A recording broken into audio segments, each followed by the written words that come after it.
And hello to everybody once again. This is yet another of these videos that I do about a lecture topic of some description. In this case, we're going to be looking at Wolfgang Iser's reader response theory. So this is one of the literary theories that I find particularly interesting.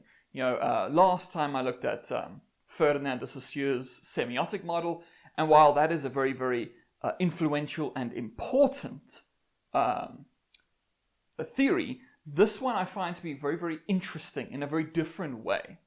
Okay, so reader response theory. Let us. Well, first, hello.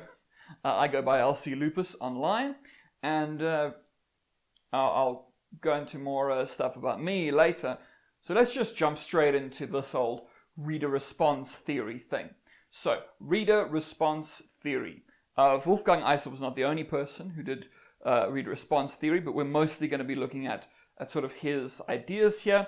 Alright, so what is reader response theory? Well, you can immediately tell by the name that it is about the reader and how they respond to a text. So it's not really about the text itself. We're not looking at what the text objectively is, as if objectivity is definitely real. You could check out sort of my first of these lecture videos about objectivity and subjectivity for more about that. Now, what they are basically saying is that first off, you need to look at what is called the text as read. Alright, so the text is not an objective object. Now you could say a text is an objective object in the physical sense, it is a physical book, like I have books over here. Let me just grab a random book. What is this? Tennessee Williams. Yeah. Physical book. Sure. It's a book. It is a book.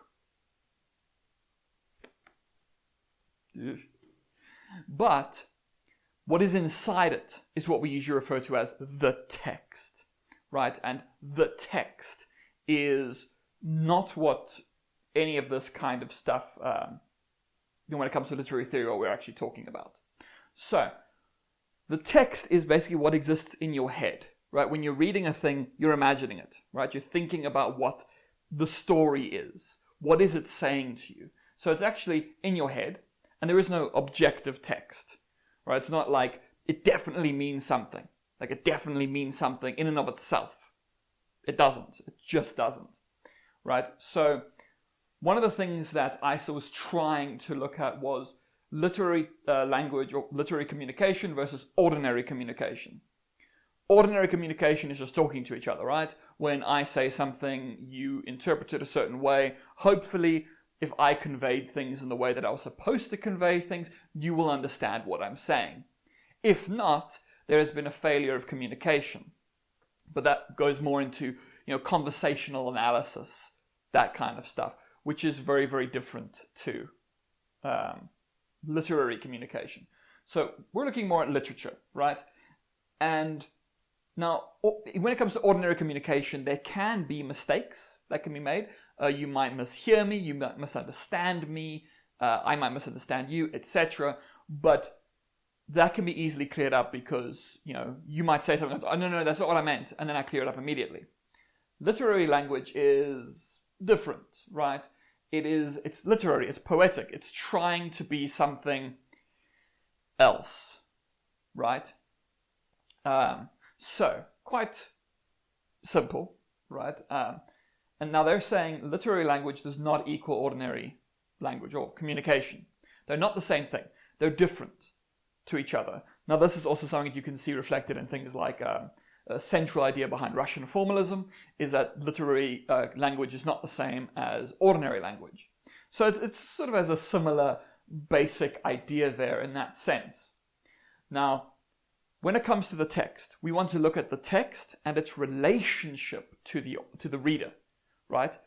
Now, some theories, say Romanticism, cares a lot about what the sender says, what the author says. What does the poet say the poem is about? This is kind of the exact opposite. This says the author doesn't matter at all, really. This is looking at the reader and the text. The text as a thing in itself, and the reader as someone distinct. So, we're going to look at these sort of questions a bit later, the last three. That comes a bit later. So let's think about, okay, so what is then reading? What is the reading process? What does it mean to be the reader in the sense? So when you're reading, called the reading process, you are trying to fill in gaps, right? So when you're reading something, you do not have all the information when you're reading it for the first time. When you're first reading something, you're seeing as it comes, and as you read each line, as you read each chapter, as you read each whatever, you fill in more and more gaps about what is happening, right? When you first read a book, when you first open it, you have no idea what it's about. You might know from other, which we'll go into later, but let's say you go in not knowing anything about a book. All you know is the title. Turn it over. And now, with each line you read, more and more gaps are being filled in, but you are also filling in gaps because you're thinking, when you first start, you'll be like, I don't know what this is about. Maybe you'll have an expectation based on the name. You'll be like, oh, maybe it's about this thing. And then as you read, you sort of start going, okay, this is something different. Maybe he's the murderer. And then as you keep reading, you go, no, I don't think he's the murderer anymore. Maybe, and you're filling in these gaps in your head, which the story could fill for you, or it might not. You don't know. And what happens then is what's called backward and forward, or retrospective and prospective reading, right? So as you're reading, you are thinking about what is going to happen, which is forward, perspective, and you are also thinking about what happened already, retrospective. So you are thinking, okay, as you read each line, or in the present, you're reading each line, but each line makes you think about what's going to happen and what has already happened.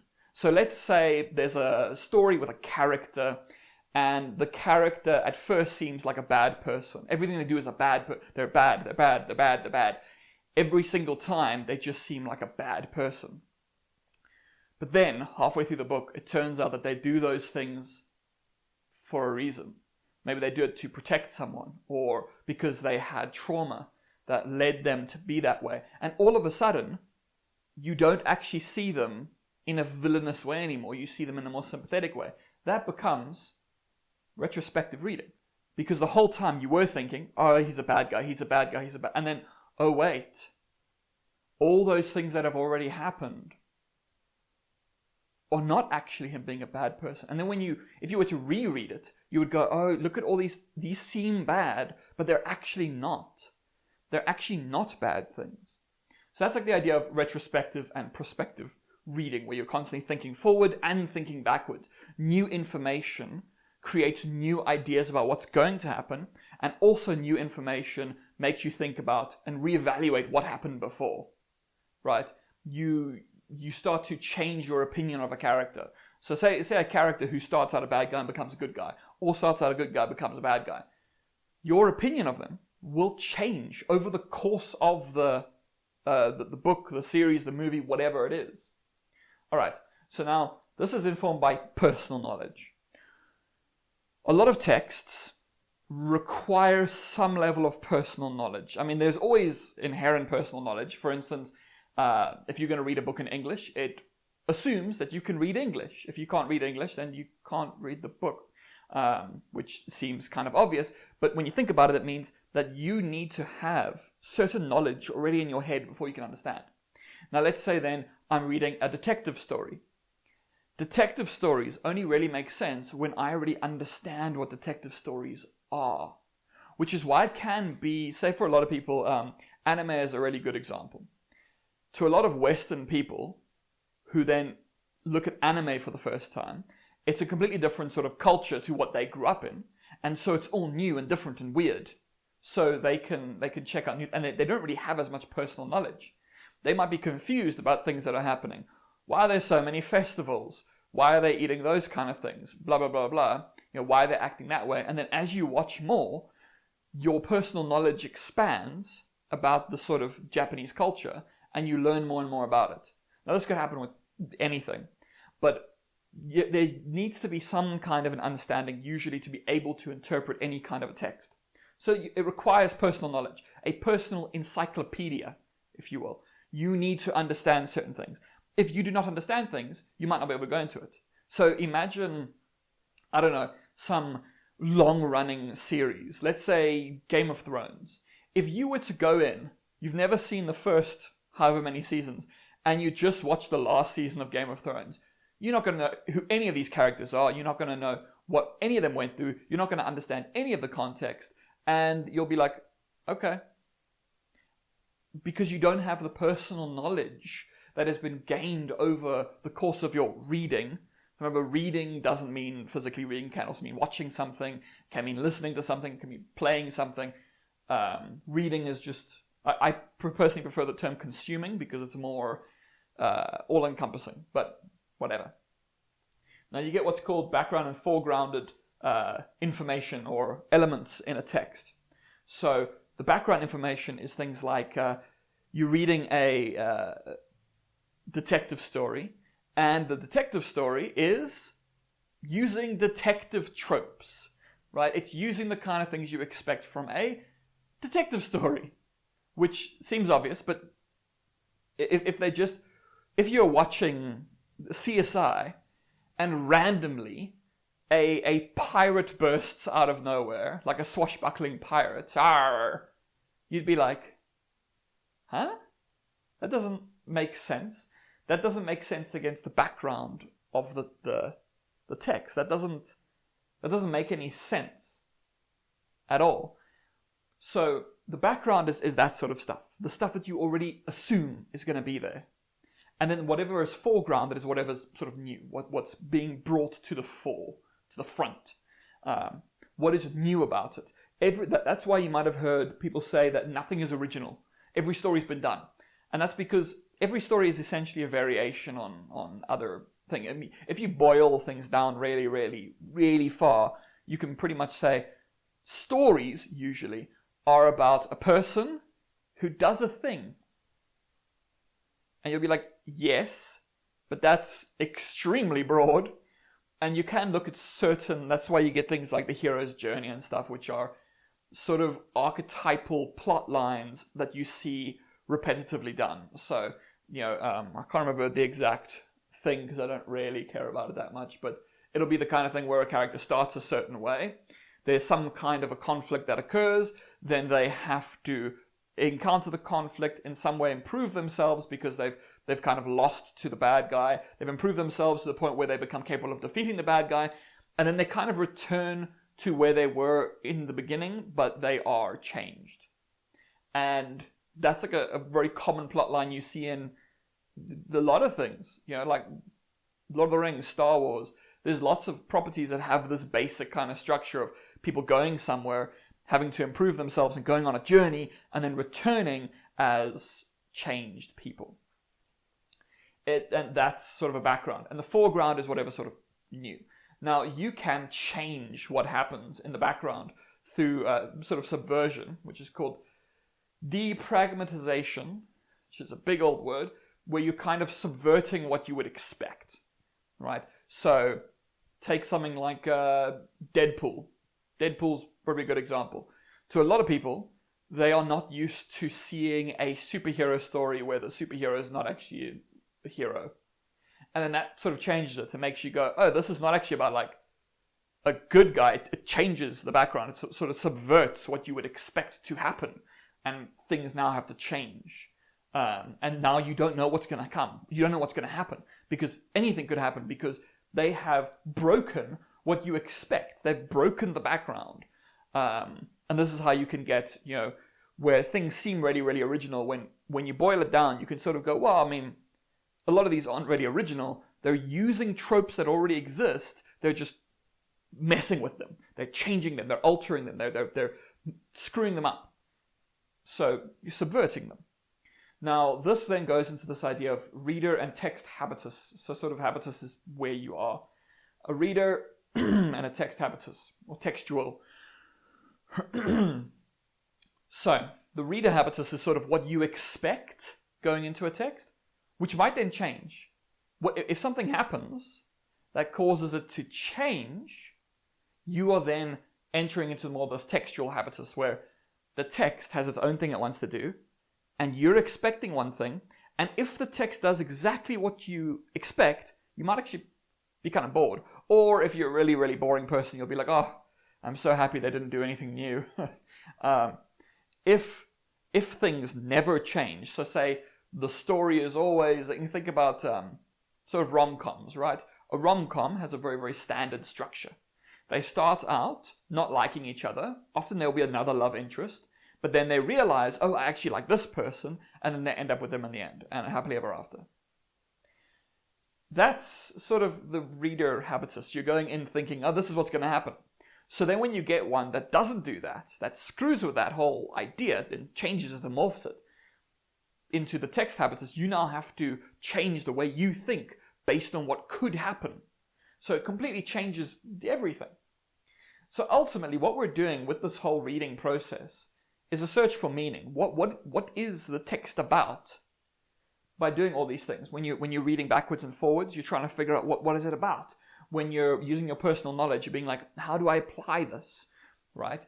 All of these things come together. So when you're doing a reading in the style of Wolfgang Iser, it's going to be like that, where you're identifying gaps, doing retrospective and prospective reading. You're using your own personal information. This is also why, for instance, you will use personal pronouns in it. It's like you need to use personal pronouns. Personal pronouns are, I, me. This is what I thought was going to happen, and then it didn't happen. You see, so that's actually a thing, and I wanted to actually do like a brief sort of reading thing to demonstrate. And I didn't put out a book. Is that a book? I'm gonna dip down here. Is that a book? Are you a book? Where is Body Bereft? You would be useful.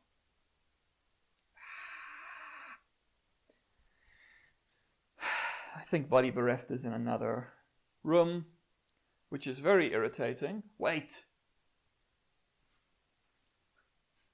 Walking over here. Ignore the sound of anything opening. Ignore it. Ignore it. No. Body Bereft is not here. Okay.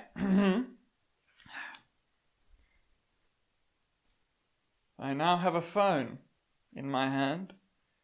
I'm going to quickly look up a random, I think a good example would be, Rupi Kaur. Rupi Kaur is easy. I'm going to put a poem up on the screen so that you can also have a look at it, but let's just find a random Rupi Kaur poem because they're short, so it'll be easy.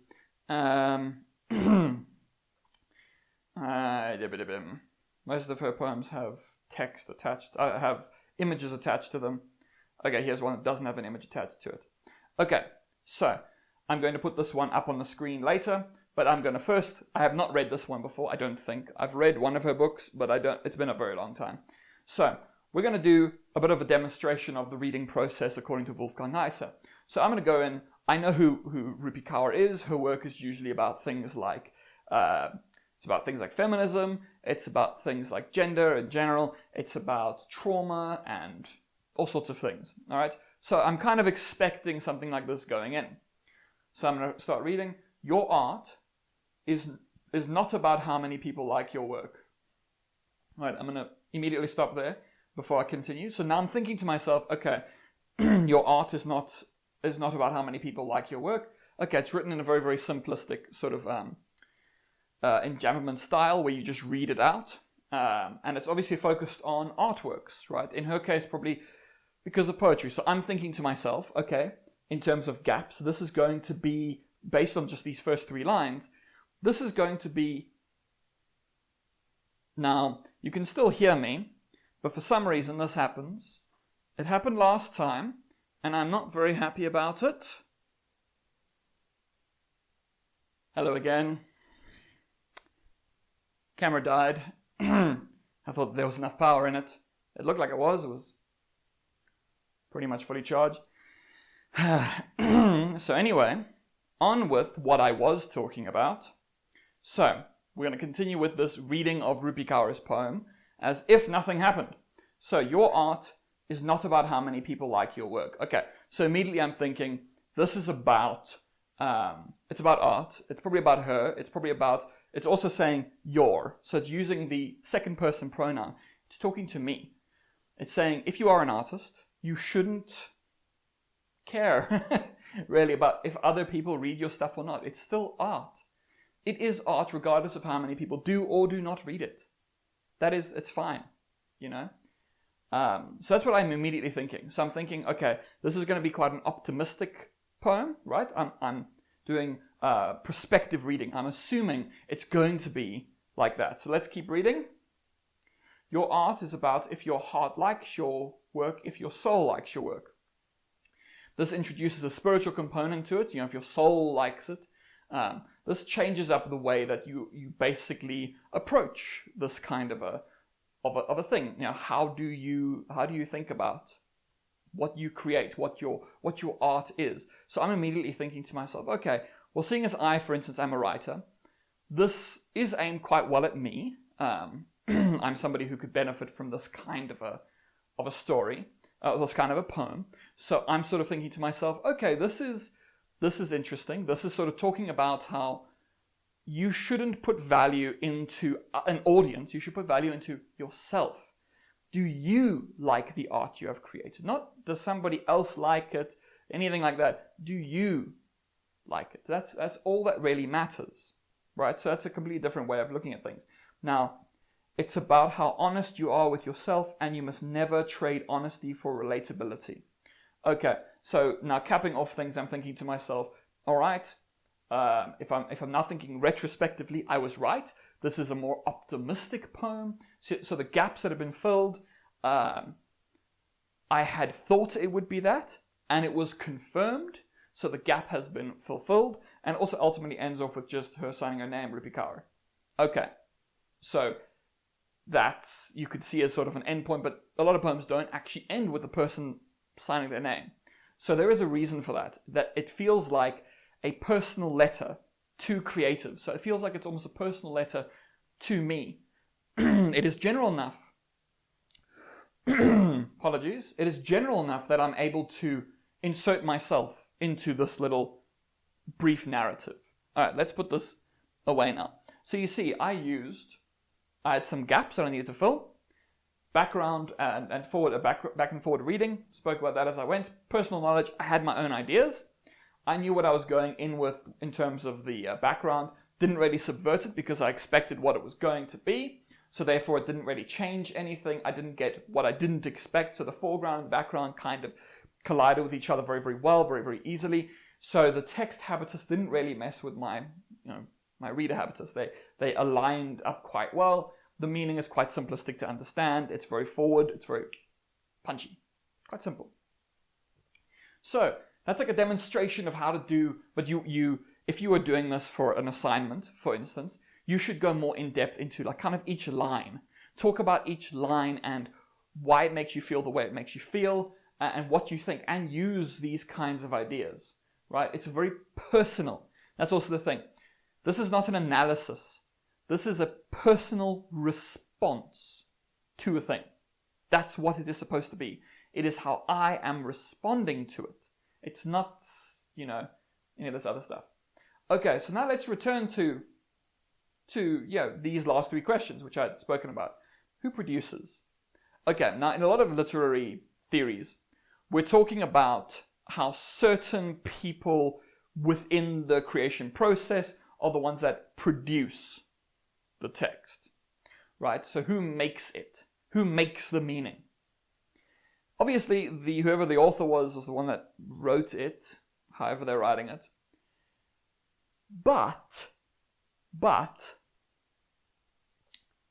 if I am the one who is basically creating my own meaning, it's a personalized meaning. What does it mean to me? So, is the author the one that actually creates the meaning, or did I make the meaning? Which goes into also the idea of death of the author, and it's a very, very, very brief explanation of death of the author. Death of the author is the idea that the person who created a text, or created anything, whatever they think it is about does not matter. What you think it's about is more what matters. If you're able to analyze something and get a meaning out of it, then that is a potential meaning of the text. It doesn't matter if the author goes, oh, that's not what I meant. It doesn't matter. It's what I felt. It's how I felt it. This can actually also influence sort of the way that you might think about things. Like, I actually spoke about this to my fiance fairly recently. It's quite a funny little thing. There's a movie came out years ago called 12 Years a Slave. And I think it won the Oscar for Best Picture. I can't remember. But a lot of accolades. Only problem was, about a month before I watched 12 Years a Slave, I watched Roots for the first time. It was at a video store where I used to work, and I rented it out. I watched it, and I was like, this is absolutely fantastic, especially for a series from like the 70s, which usually aren't very good. And then I watched 12 Years a Slave, and I was like, oh, this is like an inferior version of Roots, even though it is based on a true story and everything. But to me, I was like, I just watched Roots, which I felt was a superior version of a similar kind of a narrative. But that's kind of unfair if I were to go up to Steven Spielberg, who I think directed it, and be like, it's not as good as Roots. Roots came out like 40 years ago. That's an unfair comparison. But that was my personal reading, because I happened to check them out at the similar time, and so I naturally associated them with each other. I'm not wrong for doing that. The human brain just does that. I naturally sort of did this sort of thing. So, who produces the meaning? Me, you, everybody, which could also mean how many number of meanings. How many meanings are there? Theoretically infinite, but not necessarily, because, for instance, you can't read Lord of the Rings and think it's about plumbing, because it just isn't. So there are a constrained number of readings, but it could theoretically be infinite or semi-infinite, or at least such an exceptionally high number that it's virtually infinite. But yeah, because you could have your personal feelings about it, and there's an infinite number of humans constantly, we don't know when the human race is going to end. If all sentient life in the universe eventually ends, then there will have been a finite number of meanings. But if there are more people to check out a thing and to have their own meanings associated with it, it is theoretically infinite until the universe stops existing. But you might say, no, but there is an objective meaning behind something. But this sort of makes you say, well, not necessarily, because I could disagree with you. And if I can disagree with you about what something means, then the meaning isn't objective. So that is sort of an interesting idea there. All right, so this is the last little thing I'm going to say here is when it comes to readings, each time is kind of different. The first time you read something, you respond to it differently to a repetitious reading if you read it the second time. That poem that I read, if you were doing this in an assignment, you should reread the poem multiple times to explain your feelings on repetitive viewings. When you see it again and again and again, how does it change your perspective? If there's a movie, say you love watching multiple times, because each time you watch it, you see something new. That's different to a movie that you watch and you go, that was pretty good, but I don't think I'll ever watch it again, because there's nothing new for you in it. So that's can change things. And you also get things like cultural osmosis. You might go into a text already knowing something about it. I watched The Sixth Sense knowing the twist. And I still enjoyed it, but I knew that the twist was coming. So my first time didn't involve a twist at the end. My first time was seeing how the twist was being set up, which is different to somebody who went in not knowing anything. So you see, we had different then readings of the same text. Now the very, very last thing is just the question, do we read like this? This is a very theoretical way to think about it. Most people will just enjoy a thing the first time they read it or watch it or whatever. But when you want to actually think about it, we do this because also, let's say, for instance, we watch something and then I go and talk to my friend about it and they had a different interpretation And then when I rewatch it, I now go in with new personal knowledge that allows me to change what I had thought before. That then changes my perspective, which is very interesting. It's very interesting. It's very, it means that the meaning of something can change as you repetitively watch it or read it or whatever. If I watch the same movie 10 times, did I create 10 different meanings based on repetitive viewings? And then say I talk to someone about it and they tell me something that I go, oh, that's actually true. And then when I watch it again, new meaning. So each time it has sort of new meaning. Or there could be things, you watch something when you were a kid and then you watch it again 30 years later and you're like, wow, this is when I was a kid and I watched this. I was just watching this, but now it represents my childhood. It has new meaning that I associate just with me, which is very interesting. And yeah, that's pretty much Wolfgang Iser's reader response theory. Hopefully this made sense. So a lot on this board here. This could be a good resource. So if you want to take a screenshot, I'll cover me. So, all right. So that's all done. So this has been LC Lupus. Hope that you understood this stuff.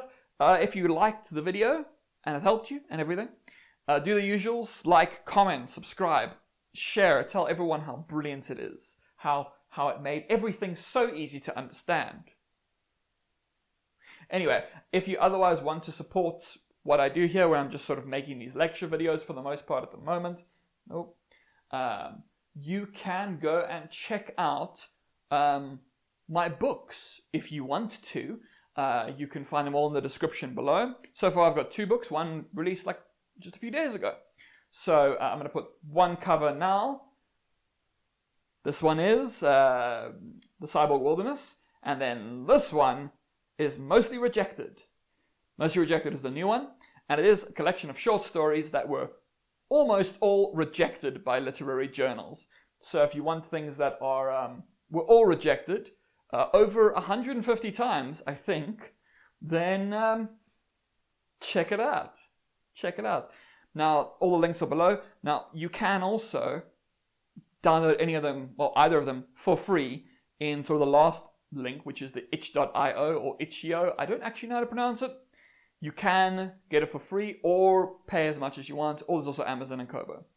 All right, I think that's everything then. So, have a good rest of day, week, and month ahead. And ta-ta.